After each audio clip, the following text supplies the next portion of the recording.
Hey guys, I'm back. I've been doing a lot of soul searching, and I decided that over 10 plus years of promoting uh, independent movies, musicians, anything I could, whether Facebook groups or actors, actresses, podcasts, you know where I'm getting at. I decided over 10 years wasn't worth giving up. You know, I started doing this you know, over 10 years ago, especially in the independent movie circuit.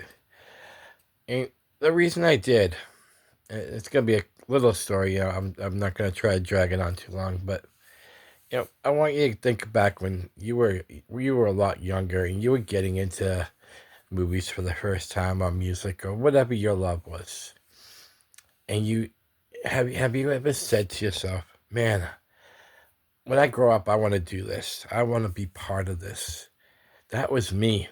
Like when I was getting into, ironically, one of the first genres I was getting into as a movie fan was horror movies. But I did like all the different genres, and I'd look on TV, and it was like a light switch. Like my eyes lit up, and the, it seemed like Hollywood was bigger than the world. And I said to myself, man, wouldn't it be cool one day to be part of this, even if it's someone that's later on I grew up that they have people that just are vendors and like people who are gophers and the ones at the end of the credits that you don't know who they are but you still envy them because they got to be part of that. That was me. I said to myself, one day I want to be part of this. So whether it's a small thing, big thing, doesn't matter. Be part of movie magic. And 2013, I finally got that chance, be part of something. It was a small independent movie called Krampus, the Christmas Devil. And no, not the Hollywood Krampus movie, but all I did was help promote the film. And I would promote and promote and promote. And every day I promoted. The director, Jason Hall, gave me the biggest praises. And I'm saying to myself, this is great. Like, this is what I want to do. Back even like growing up, I know a lot of people out there who are in independent and of course SAG actors and actresses. They they had to go to school for this to perfect their trade. But somewhere along the lines, independent movies became a big thing. Everybody wanted to do it. Everybody wanted to make their own version, a fan film of something, or their own project that they couldn't afford to fund, but they really had that craving. So they got independent people to help out. They got other actors and actresses who really wanted to be a bigger actor, but like we all got to start somewhere, right? Now all of a sudden it became real that hey, maybe I didn't go to school for this, but there's a way of getting people involved. And crowdfunding was born, and you know this became like a new norm. This was other people's way who couldn't afford to go to school for their love. This became a way for everybody to get involved. To everybody, whether you could be on set or not be on set, this is a way for you to get in. And so I became part of that, and I would get these small credits, like thank you credits at the end of the film, and I would get like screening before anyone else could, and that became like I became obsessed with it, and when I gave it up a couple of weeks ago, there was a part of me that was guilty because I'm saying to myself, there's a lot of projects out there that could use someone's help, that could use someone to spread the word, and I felt like I just betrayed my love. So I'm back, and like I said, for a lot of actors and actresses, and even just people behind the scene had to go to school for this. But this is a new day and age. In this day and age, yeah, I probably couldn't be a promoter for like a major Hollywood, set, but anything that's from the mind of somebody is something creative. And when you want to put that the creativity to work, you need help. I mean, look what happened with Terrifier 2. Fully crowdfunded. And man, what a result. Whether you are a huge fan of Terrifier or if you're even like just, it's just a killer clown, blah, blah, blah, you have to give credit. Because, man, the fans showed up for support, and look at the final outcome. What I'm getting at here is I'm sick and tired of hearing people saying you bought your way into a project.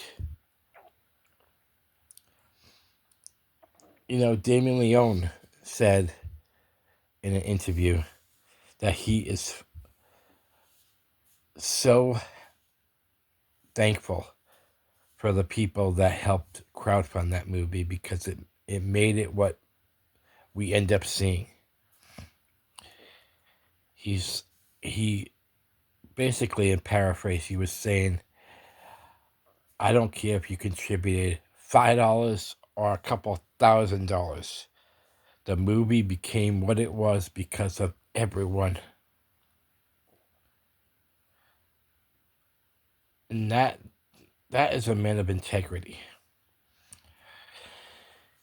Because I've been on projects in the past where there's been a lot of praise for your supporters, and then I've been on projects where, oh well, only the people in the movie are going to get the credits, and the people behind the scenes, the ones that donated the $5 or the $10 or the Blu-rays or whatever it may be, didn't really get any credit. And that's totally wrong. I always said if I ever made my own movie, every single person would get a movie credit, and I wouldn't consider them any smaller than the actors and actresses and the writers and the directors and whoever may be. Because without those contributions, you have no movie.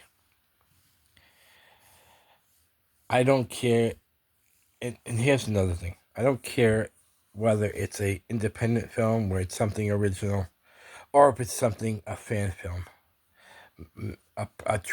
I call fan films your tribute to whatever franchise you're making that film for. I mean, look at Never Hike Alone, a Friday the 13th fan film. Some people have criticized it. Oh, you're stealing intellectual property. This is my response to that.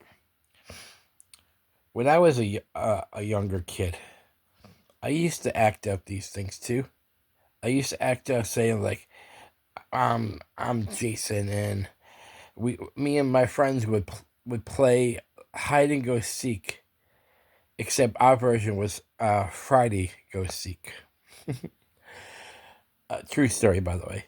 We used to play a game where you were the victim and one person was Jason. And Jason had so many minutes to try to find that person. Isn't that the same thing? You're thinking of ideas of what maybe you might do for a movie. Some of the movies are created like that by the mind of a child that finally has a way to make a movie about their vision.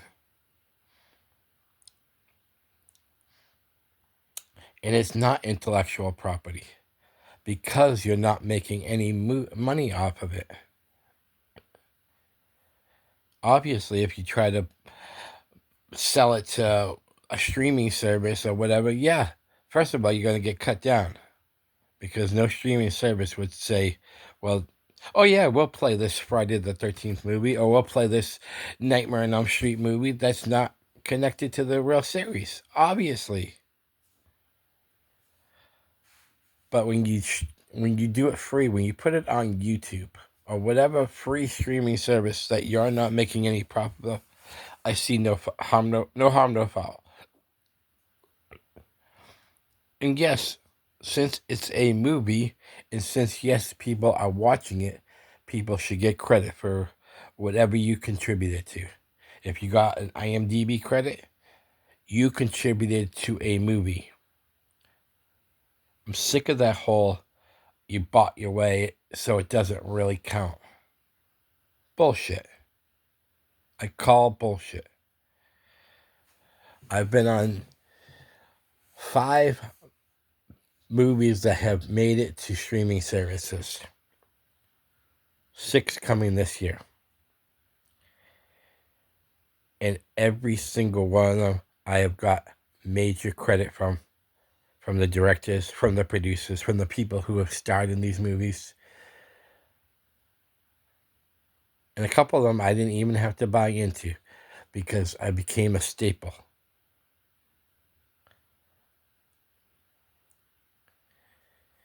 I'm the man that you want on your team. I support everything, everybody. So, in short, I'm back. And I'm going to put my head out there again to help these promoters, some of these productions out there. Because there's some really good projects out there right now.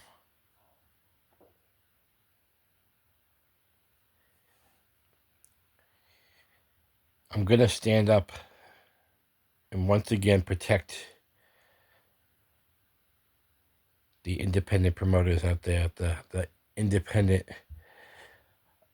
directors, the independent fan filmmakers. Because what's the harm in people making their own vision? Whether it's an independent film or whether it's a fan film. There is nobody's getting hurt over this. I'm pretty sure that all these major companies out there are not getting damaged, because nobody's putting it out there that we're putting this fan film in AMC theaters. It's just someone's vision. It's the child still working inside of us. Shit, I would make a Friday the 13th fan film. Honestly, I would make a Phantasm fan film if I could. Love the crap out of that movie. Hell, if I got a great makeup artist, I would do a Hellraiser fan film. Does that mean I'm a bad guy because I'm stealing intellectual property? I can't steal it, because I ain't gonna be able to make a dime off of that. But like I said, what's the harm in having someone basically thanking a franchise, or thanking even if it's an independent fan film about a standalone film?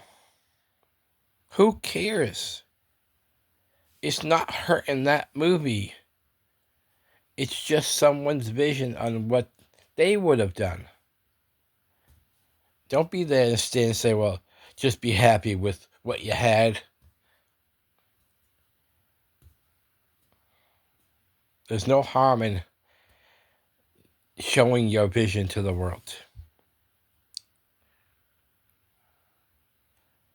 Like I said, there's been some great fan films out there. There's some great independent films out there. And just because I didn't go to school, or John Q didn't go to school, or what? I'm making up names. Or Yo-Yo didn't go to school for this, so we can't get credit for something. I'll never understand that.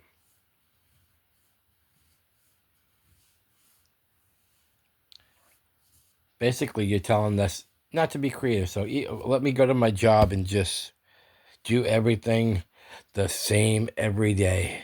Don't have any originality. No, don't have any original greetings. I don't have any original ideas or something that I could change to make better. Never mind that. Oh, no, that's not, because that's not part of the vision.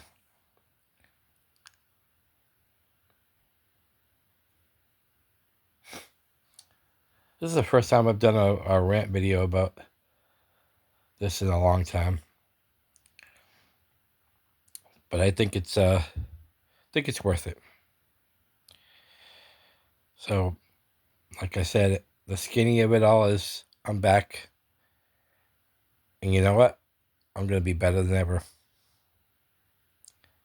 So, anybody who watches this as a filmmaker, I want you to comment down below. Let me know what you think. Good or bad. But even if it's bad, you know what? I'm still going to keep trucking. Because at one time, there's a lot of people out there that can tell you this. At one time, I was the best. And I plan to be the best yet again. Thank you once again for watching. And I'll be out there.